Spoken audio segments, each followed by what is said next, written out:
Thanks for joining us again. Jared and I back in the slasher movie saddle for how would I describe this? A lower tier slasher film. That's fair. 1982's The Slumber Party Massacre. Before we get to that, just a little bit of quick news that piqued our interest. I don't think it piqued anyone else's. But Netflix are going to release a quasi-remake / sequel to one of our favourite cheesy action flicks of the 90s, Sudden Death, starring Michael Jai White in the Van Damme role. Jared, your thoughts on this? Super excited. I can't wait. Supposedly it's coming out in September. Yeah, I think it's early September. Yeah, great. They also mentioned... I mean, this is what Netflix should be doing. They mentioned that it was going to be kind of like buddy... As a buddy sort of thing, like the buddy cop films. Yeah. But he's going to have like a sidekick. Okay. So it'll be interesting to see what they actually do with it. Is Van Damme the sidekick? No. It's funny that you use the term sidekick. I think there's going to be a lot of sidekicks. There'll be a lot of sidekicks. Front kicks and roundhouse kicks as well. I think I'm all for this. You're over the moon. I'm thrilled. Can't wait. I also read today too that Van Damme's got a Netflix picture in the works as well. Good. So everybody's getting on Netflix. Netflix is basically just churning them out. Yeah. I mean, I love it because most of this stuff probably wouldn't get made, or it'd be made and just buried, that sort of thing. So yeah, it's always good to know that Netflix are also putting out their highbrow stuff. Yeah. But they're also sort of catering to the lower... catering to the idiots. Not the idiots, but just the people who would prefer to see a little bit of... I mean, look, idiots have $15 a month to spare as well, so you have to cater to everybody. Yeah, most I would like them to skew a little more to the Blumhouse model when they're they give a little bit of money to make these things. I mean, Blumhouse is doing this a lot now, is getting the intellectual property and chucking a film out, but they seem to, even though they have some notable misfires, they seem to at least attempt to keep the quality up, whereas Netflix seems to just drop off a bag of cash to your office and then say, do whatever you want. Yeah, they just... We'll see you in 6 months. Say, do you want to make a movie? Yeah, right, okay. Here's a bag of cash. Bring it back when it's done. Yeah, I think they need to do a little bit more stringent. Yeah, a little bit more quality assurance on things there. But look, I'll take a Sudden Death sequel any day of the week. So yeah, I mean, I don't know why I was searching for Sudden Death on Google. But there it was. It wasn't trending. It didn't pick it up that way. Actually, I think it might have been on Instagram. Right. So you searched for Sudden Death on Instagram? No, it was on our feed, it was a picture of Michael Jai White, and it said he's in the Sudden Death. I believe it's called Welcome to Sudden Death. Okay. So I jumped on it. I went straight to Google, hence I found myself in a pretty interesting spot to hear that it was... I thought it was actually out. So I was a bit disappointed. In fact, I was quite ravable. I was pretty ravable when I found out it wasn't actually out. Yeah, I had to wait for it. I was pretty pissed off about that because I wanted to get into it. But look, mate, I'm happy with it, and I'll be there. Good. All right, let's take a quick break. Here's the trailer to 1982's The Slumber Party Massacre. The basketball team is planning a party. A slumber party.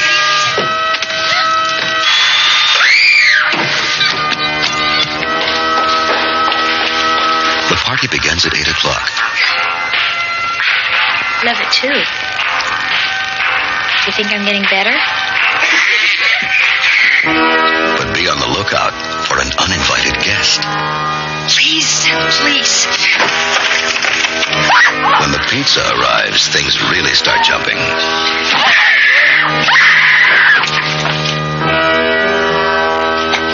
Some people may have to leave early. But others will hang around and hang around. Courtney, you're underage. Negative. Let's go. I'm not going to eat the dead guy's pizza. I feel better already. Really, I do. But for those who stay, there'll be plenty of surprises. Ah! non-stop action.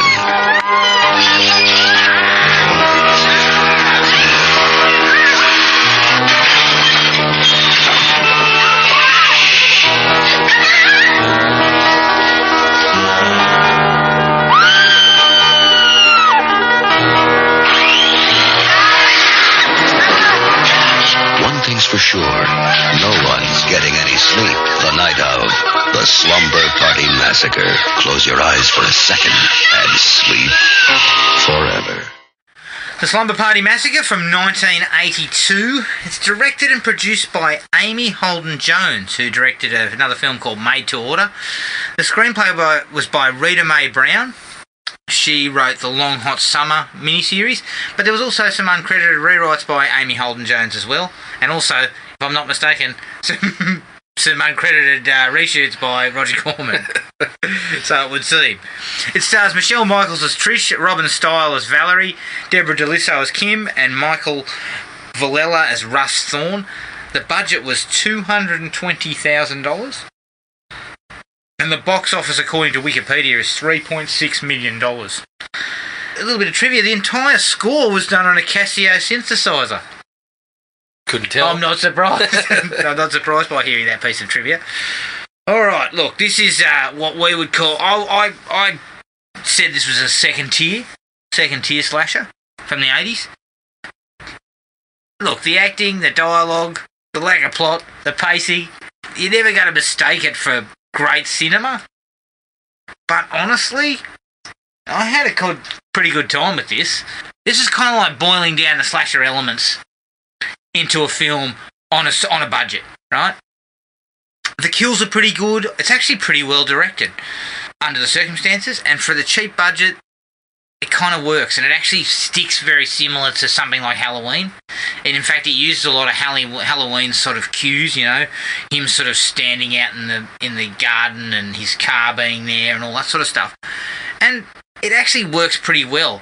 I also got a real kick out of the next door neighbour, guy by the name of Mr. Content, who is absolute genius. Genius. But overall, a cheesy and enjoyable 80s slasher that I would probably watch again. I actually gave it 3 out of 5. Yeah, I did too. It's got that reputation for being written and directed by a woman, and swapping some of the gender roles and the norms of the genre. Like, you got a group of survivors instead of, and they work together instead of just splitting off, and they're not doing the usual things that you would see in a slasher film as much. Obviously, Mr. Corman ensured that there was a few of the standard tropes in there that we're used to. Mr. Content, I want a spin-off. I want a spin-off of Mr. Content. Absolutely brilliant. I think the big letdown for me was the killer was a bit sort of... they showed him off very early, and he lacked any sort of presence, I guess. Yeah. He looked like George Michael in The Faith of You. That's how he was dressed, the double denim, and the bloody cowboy boots. But they made up for that with some of the direction and some of the ways that they shot the kills, which were all pretty good. So I was the same. I enjoyed it quite a bit. I was surprised. Never overstays its welcome. I mean, it doesn't have a chance to overstay anything at 77 minutes. But I had good fun with it. Yeah, so did I. Straight into the likes, fashion and hair. Yeah. The fashion's magic across the board. Like, everybody's wearing either too tight, high-waisted, shorts that are... Mate, they wouldn't cover your balls. Yeah. And they're so short, it's not funny. You're a big fan of the bloke that was wearing, like, the mauve polo at the basketball game, and he'd obviously been to the hairdressers and said, "Give me the Steve Perry." And it was just... I mean, it was glorious. It was flowing it was mulletastic, I would say. I also think that Russ... I did dig the Russ Thorne, Billy Ray Cyrus look, him in his full denim kit. In the full Canadian tuxedo. I mean, I'll get into some dislikes about Russ Thorne later on, because he does kind of perhaps spend too much time on screen, which I think would be fair in terms of the type of killer that he is. Yep. Because he's unmasked, so it kind of takes away a bit of that tension and any suspense about it. Yeah. But, yeah, I loved his look. Mm. Loved his look. One of its strengths, and, you know, I'm probably going to be pointing to... It's a bit of both parties. I think the people who wrote it and directed it initially... Corman comes in and does what a savvy businessman does in 1982. Yeah. And these films are big business. Yep. And he gives you some of that. And the film kind of embraces some of that. Yeah. It's got to have gore. It's got to have nudity. TNA. It's got to have the POV shots, the jump scares. Yeah. It kind of embraces a lot of that. And look, it'd be very interesting to see what the filmmakers actually intended without where it sort of went to. And this is all according to the trivia. They kind of indicate that the film was supposedly different. Didn't they say it was kind of like a spoof or a... Yeah, well, I think the original writer intended it to be a spoof and intended to play up the gender swapping, the roles and things like that. But then, yeah, I think the likes of Corman and some other people that got involved made it more of a straight down the line slasher. And in a way, both sort of sides of that kind of work here. Yeah. Because they do take a couple of little tweaks to the general slasher movie formula that I think kind of work. Even in a kind of amusing way. There's a couple of little amusing sequences that, you know, you initially go, and this is really stupid, and they actually play it for being really stupid. Yeah. Which is you know, fairly smart. Direction is actually pretty good. Yeah, there's some really nice touches, especially when it comes to some of the kills and the scares. I mean, there's even a couple of little jump scares. Some of the jump scares are just naff. There's a lot of, you know, someone grabbing someone on the shoulder and things like that, but some of them actually work pretty well. The kills in particular, I thought there was some really interesting shots and even stuff that you have seen elsewhere. It was done in a way that worked pretty well here. Like it was sprung on you, or it was... Yeah. In fact, there's a couple of moments where I was genuinely surprised that it was there. Yep. And when you're a slasher movie fan, you expect the tropes and you expect to be the jump scares and all that, and I think they did it reasonably well under those circumstances. Yeah, definitely. To get a jump or two out of you when you've, you know, I mean, I haven't seen this movie for a long time, so to get those little jumps and that and surprises where I was like, oh shit, I didn't see that coming, that's a good thing. Yeah, definitely. And I mean, going into particulars, something like the van, where the girl gets taken into the van, which was, again, something that we've seen in other movies, but it did give you a jolt. Like especially, when the blokes... because she's kind of walking along behind the others, and then suddenly the door just opens and he grabs her. Yeah, and it's in daylight, and that's all these... I actually think they probably went too far by showing her being killed. Yeah, yeah. I would have just had it, he reached out and grabbed her. Yeah, and that's it. Cut it down a little bit in the van. Because once you saw the van start sort of shaking around and her in there and lots of people around, it sort of dulled the effect a little bit. But even so, it was a nice touch. There's the ones in the gym, like where there's a shot that seems to be from up, like in the bloody rafters or something, where showcases that she's like in this, you know, in the massive space and she's alone. There's things to do with when they run out of the house and Russ shows up. Like it's pretty good overall.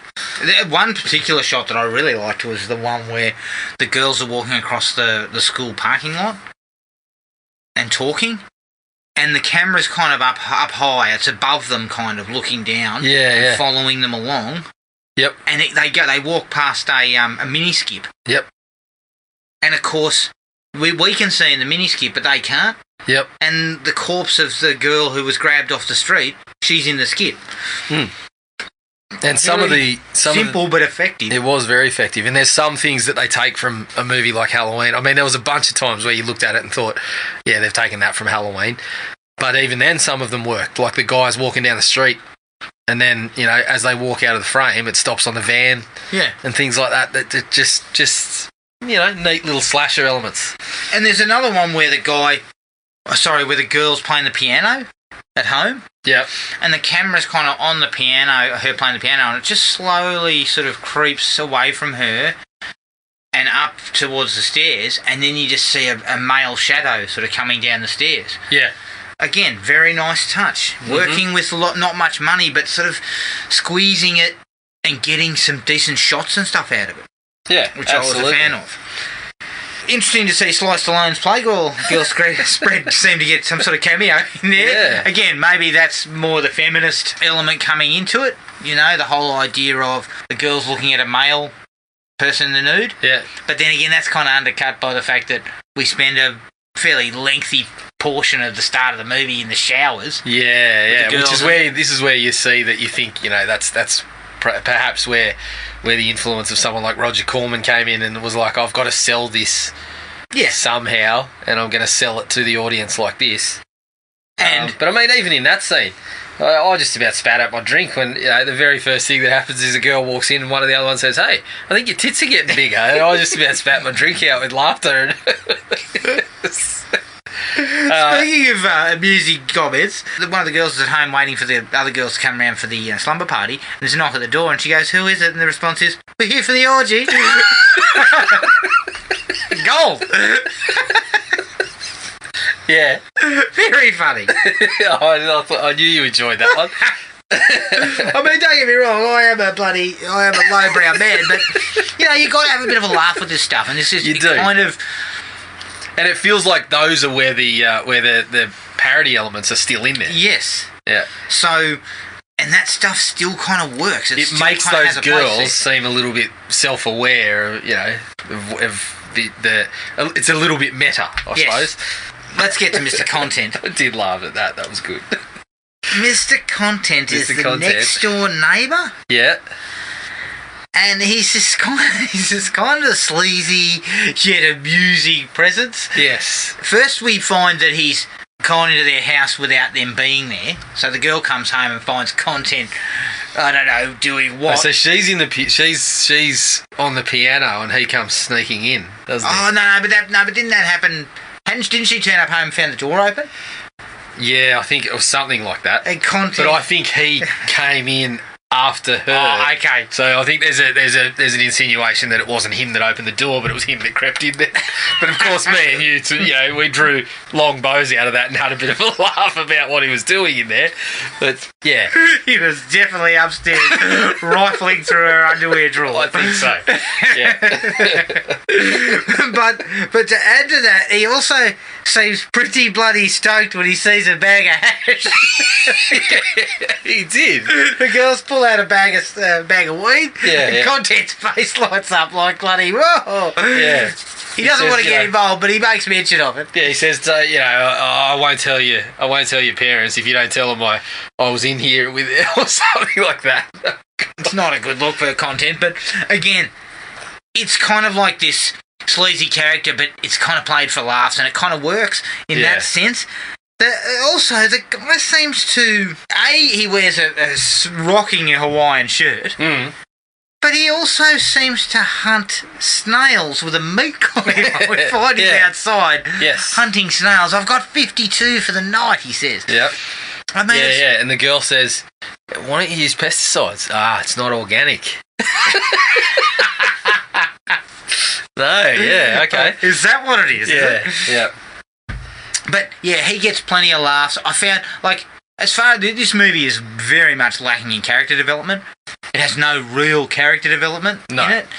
So I found Content to be a kind of an intriguing character because of how he's played. I don't think he was supposed to be.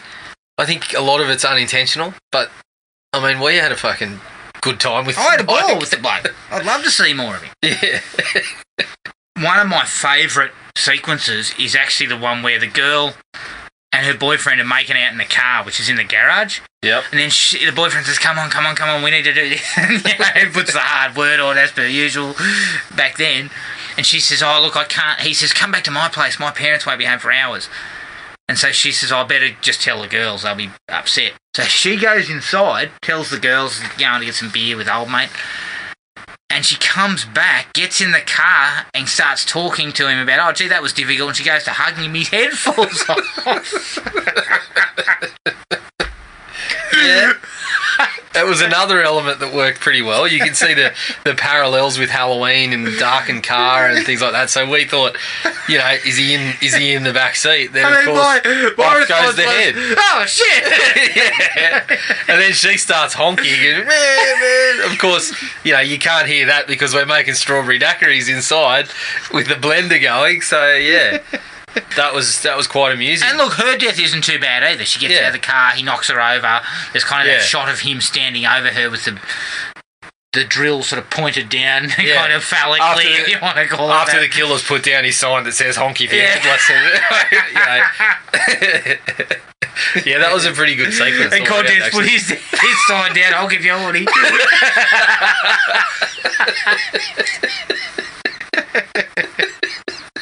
Yeah, but it's actually pretty deftly executed. Yeah, for that type of stuff. So, as I said, I got a fair old surprise after his head fell off. And speaking of surprise, that's followed up very quickly with the pizza man. Fucking open the door to the pizza man who has no eyes.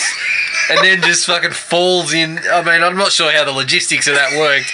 Whether it was propped up against the door, and then it was a bit of a ring and run scenario. But again, again, a little closer, there's a bag of flaming dog shit there too.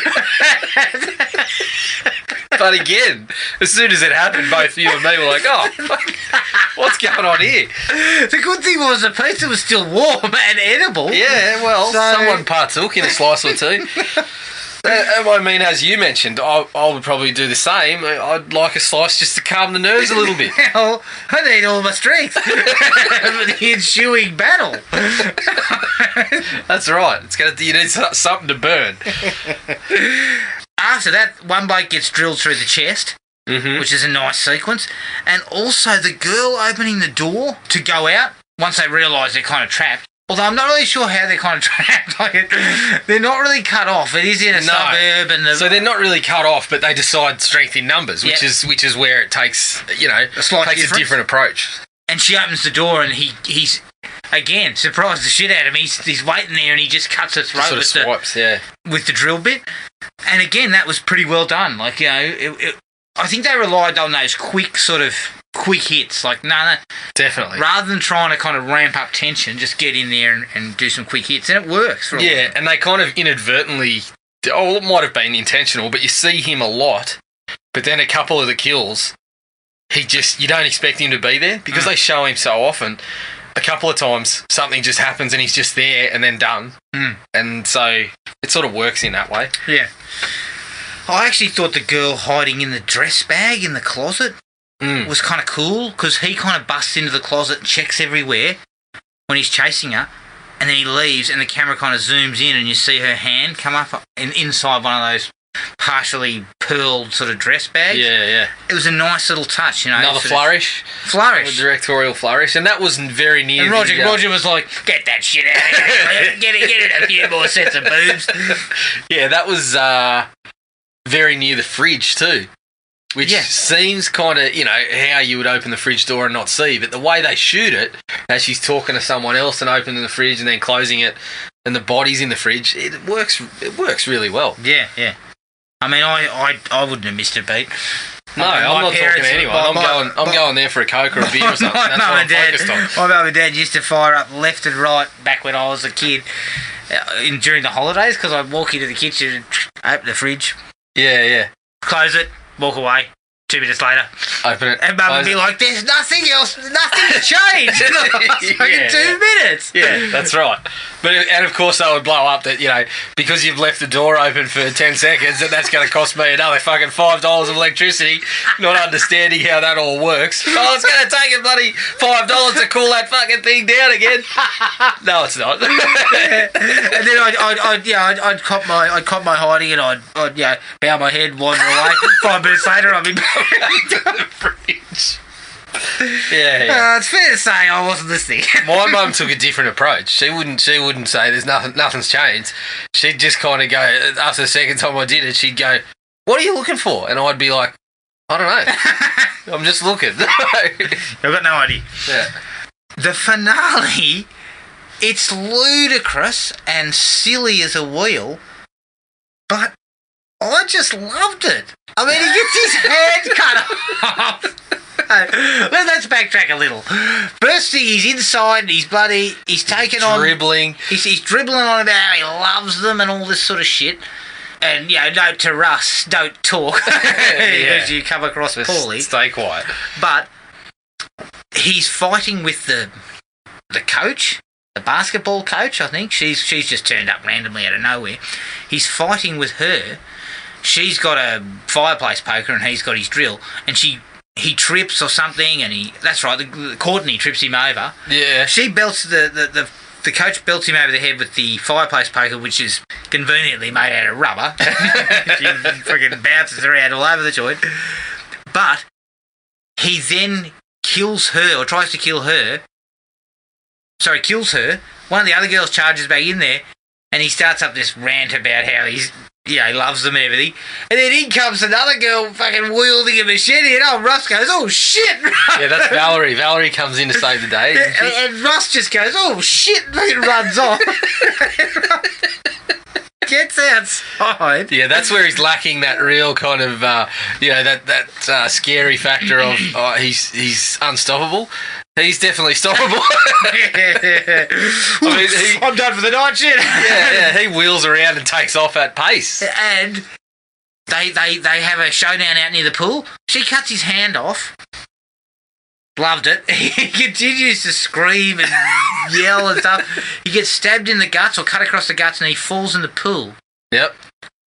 And then while Valerie's getting her bearings, Russ reappears, stump first. His stump comes out first. Yeah. Followed by him. He begins to rant about and he's screaming like an idiot. And then two other girls appear and they're all screaming and machetes are whooshing through the It's bloody lunacy. And then Russ falls on the end of a machete after slapping a few people with his one good hand.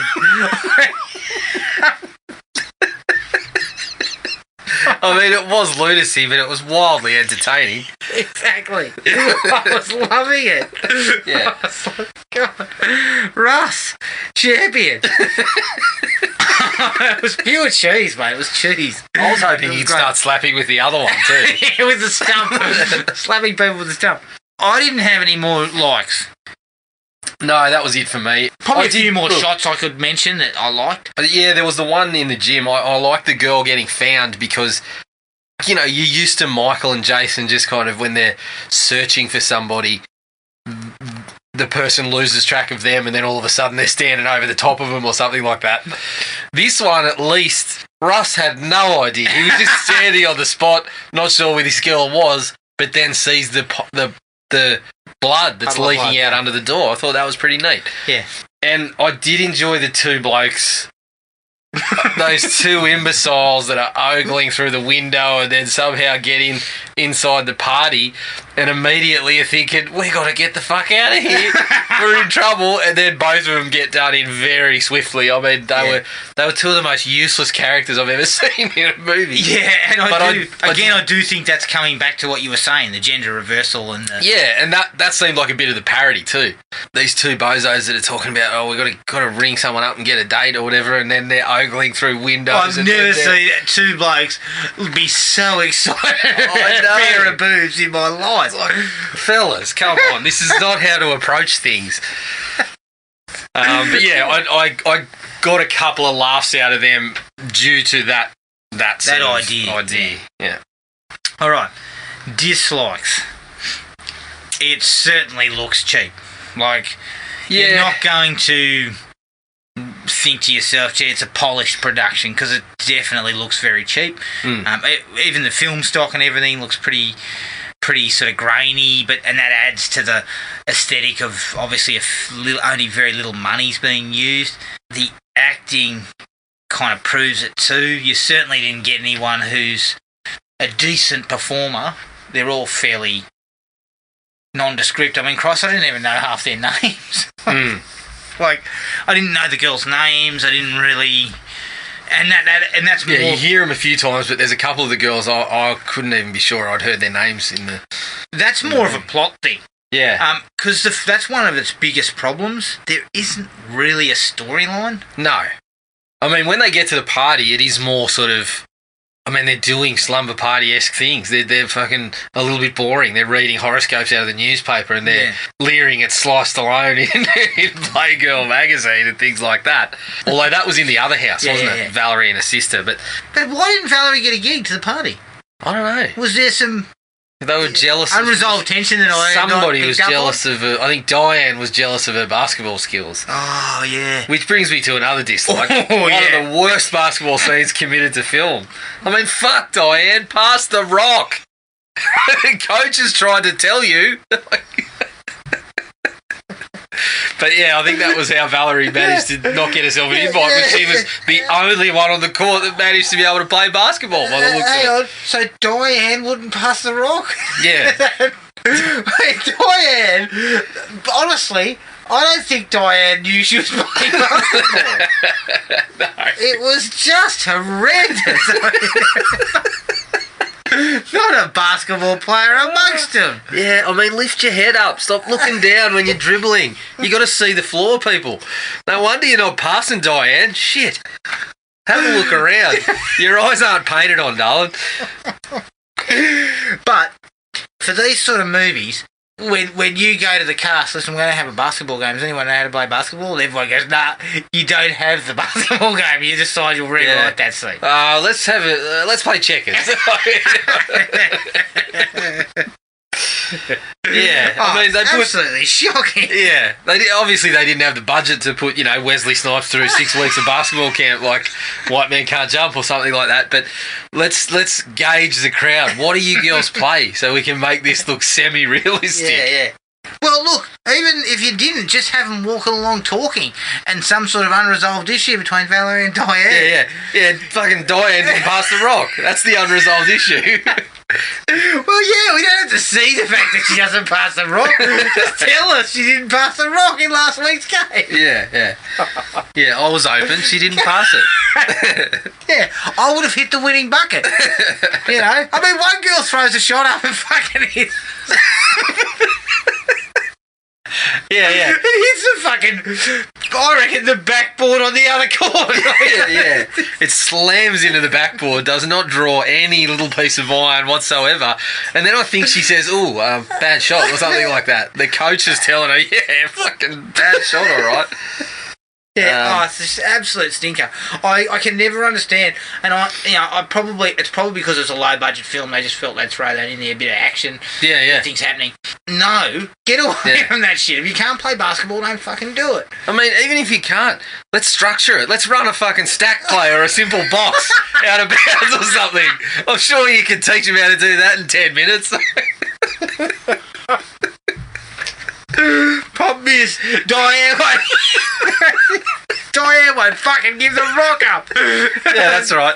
Diane will get it, and she's supposed to look to the next person, popping off a screen or something, but Diane's not passing it. No, I think, cut that entire thing. David, have any comment about fucking not passing the rock? Just have a sequence where they both walk through the corridor at school, and Diane goes, looks at fucking Valerie with a bloody greasy eye. Yeah. What's the matter, Diane? Oh, she beat me at checkers. No, she just goes, she's a fucking shit of a person, He just keeps walking, Yeah. Get away from the basketball, because that's frankly, more realistic. Why don't you like it? Because I don't. I just don't. I don't like that. It certainly wasn't fucking ESPN or anything we were watching. No. The music. Wow. I'm not surprised it was done on a Casio keyboard. Yeah, like every turn, whenever you see Russ, you hear the... It sounds like a fucking church organ. It does. And the ending, in the finale, there's music that just goes... It sounds like we're at the fucking bullpen or something. It's bloody, we're at Yankee Stadium. Yeah, get us a couple of bags of peanuts while we're watching.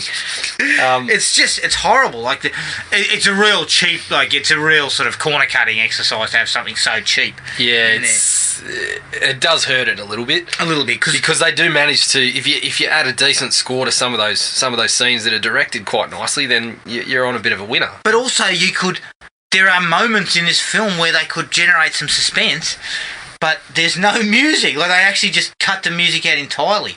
Yeah. And one in particular is where one of the blokes comes hot-footing across from the house, knife in hand, to run over to Valerie's place to tell her, you help us out. And he's banging on the door, and it's supposed to be kind of like Jamie Lee Curtis in Halloween. Yeah. And Russ is rampaging up towards him, and there is no music, there is nothing. It is just purely suspense-free. Yeah. And Russ just kind of drags him off the porch. They roll around on the grass. There's still no music. And then he stabs him to death. And it's kind of like, well, take a leaf out of the Halloween book and actually use some sounds of some sort there can just give it a little bit more. Give it a kick.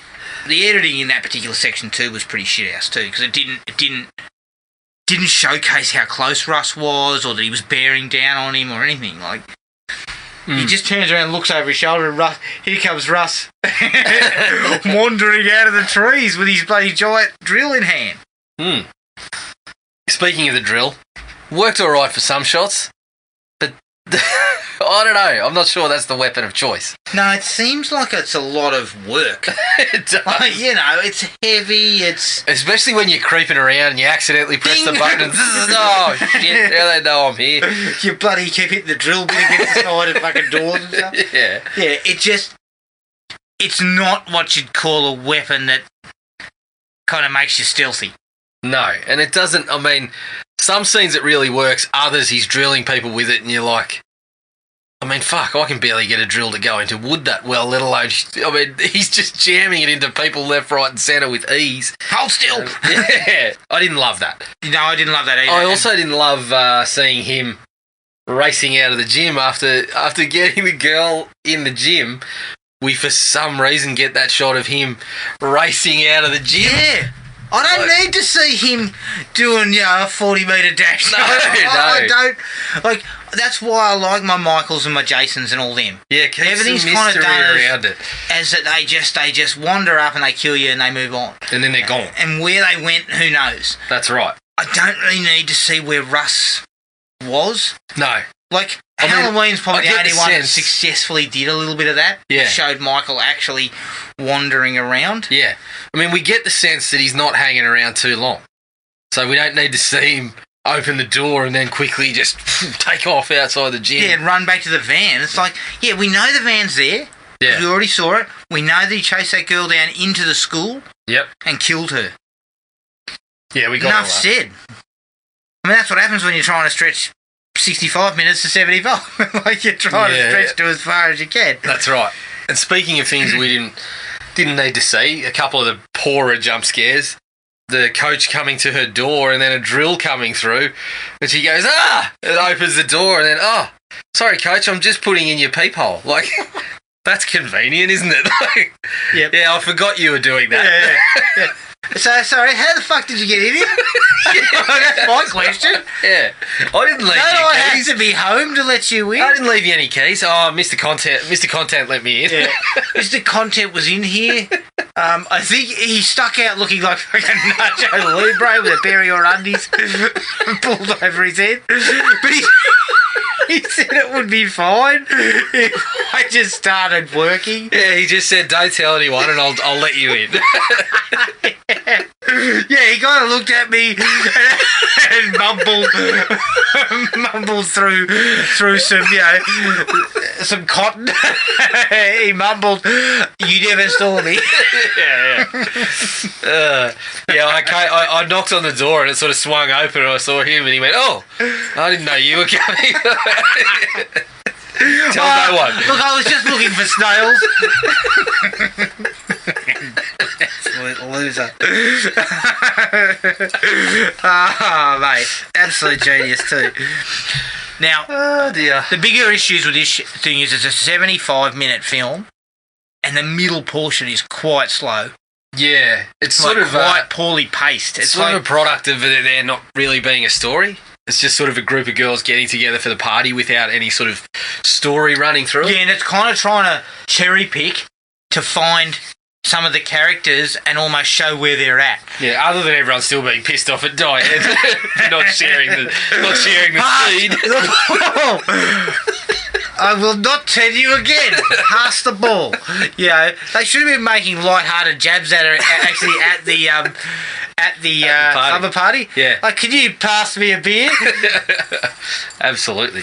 Yeah, but yeah, I think you're right. It's a product of the film not really having much story. So essentially you're trying to kind of find things to do to keep the film moving forward, but essentially there isn't any kind of forward momentum because Russ Thorne isn't really pushing things forward. He's just killing people.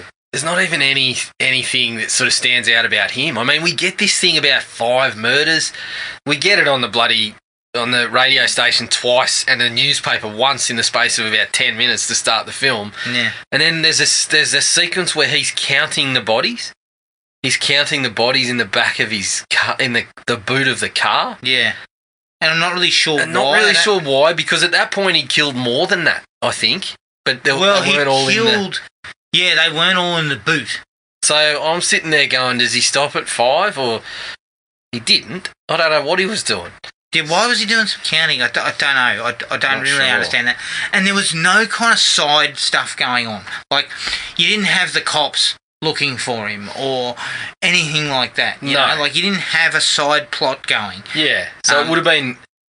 I don't know. It would have been nice, even without some of that, it would have been nice to have a little bit of a through line for the girls, like something that's happening there. Well, yeah. Apart from Diane not passing the ball, there's no real kind of like, why are they having the party? Yeah. What? I'm assuming they're having the party because it's like the weekend or whatever after the baseball. There's a little bit of friction that, you know, Valerie's not there, but then even that's not really that important. It's just so she can come in and save the day later. But it's not really explained either. Like, I mean, you can tell me a million times that, you know, she wasn't happy with Diane on the basketball court, but that's not a reason enough to do this. Like, no, it was Diane. Diane was the one that wasn't happy with her. Oh, right, wasn't sorry. She? So, yeah, Diane wasn't happy, but that's not reason enough to separate them. Yeah. Like, you're not the one that should be pointing fingers here, Diane. Yeah. You're the problem. Yeah, exactly. Wake up to yourself. Yeah. Russ, the big problem with Russ is that we see far too much of him. Yeah. And there's no real way to create, like they do I'll give them a massive amount of credit. They do a very good job to get as many jump scares that work out of having him around. Yeah. But they do it by doing quick hits. Yeah. I think there should have been more back and forth between him and Content. Like, Content should have turned up and said, oh, hey. Hi. What are you doing here? You're sneaking in here too. Yeah, okay, I'll come back tomorrow. The lock on the back door's partially broken. if you're looking for a way in. You didn't hear that from me. Yeah. The underwear drawers are in the upstairs bedroom. But the problem with Russ is he kind of sticks out like dog's balls because every time we see him... Every time we see the bloke, he just kind of looks... I guess it's like slashes that... I think the slashes that work really well are the ones where they don't seem human.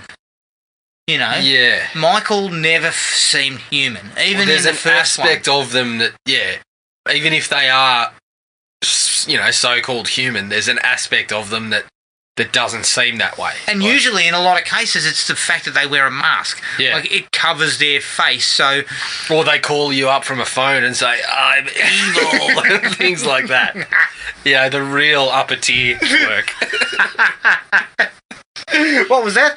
I am evil! Yeah, like those ones. But yeah, like Michael and Jason and those guys, because they wear a mask, because they don't talk, it gives you this kind of like supernatural, unkillable vibe. Yeah. That Russ doesn't have, because Russ, I mean, when he's fucking bolting out of the school gym, like his bum's on fire, it doesn't sort of raise that thing of, well, he's a scary guy. Yeah. Because he's cold and heartless and you know, ruthless. Mm-hmm. It doesn't say that because those things don't help. And then on top of that, when he actually speaks at the end, he shouldn't. No.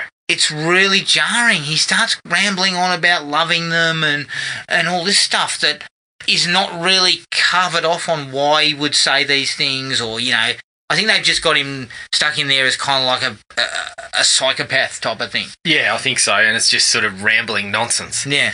Yeah. Apart from going, I'll kill you!